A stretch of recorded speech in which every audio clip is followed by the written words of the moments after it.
Thank you, House Chair. The ACDP would also like to extend our sympathies to the ANC, the family and friends on the passing of Ambassador Zinzi Mandela. Our thoughts and prayers are with you at this time.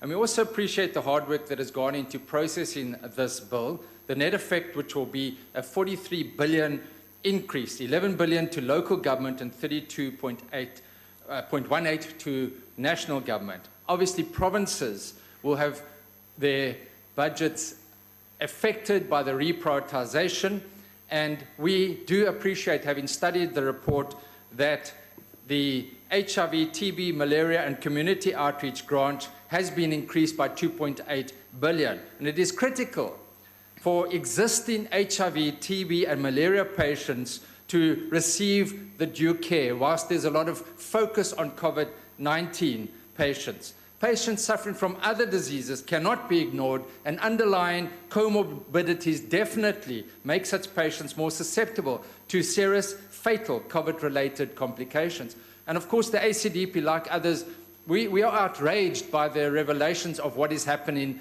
at some of our provincial hospitals, with the one being focused on in the BBC report.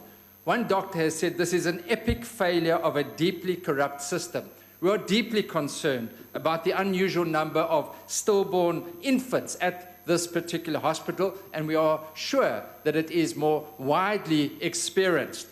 Let us just bear in mind that after the first month of the lockdown, 50,000 people had died of other illnesses in our nation. By now, that probably has doubled or even increased.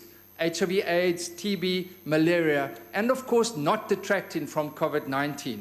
But we need to have those figures. We should have those figures every day on the news as well, of people that are dying of other diseases as well of COVID-19. And so we from the ACDP's perspective are very concerned about the expenditure, about the working conditions. Many of our nursing staff and doctors are doing immensely good work, but we are concerned about the possibility of the misappropriation of these funds. And again, as we've done in the past, we question the allocation and, of course, the expenditure. We call on real-time auditing as far as possible, and where there's been any indication of any misappropriation of corruption, for speedy action to be taken by the NPA, by the Hawks, by the Asset Forfeit Unit, and by the Special Investigating Unit.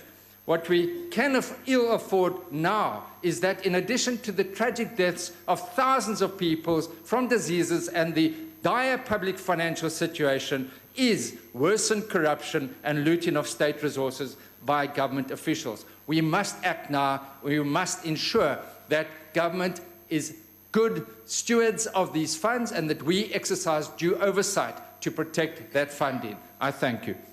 Thank you, Honorable Swart.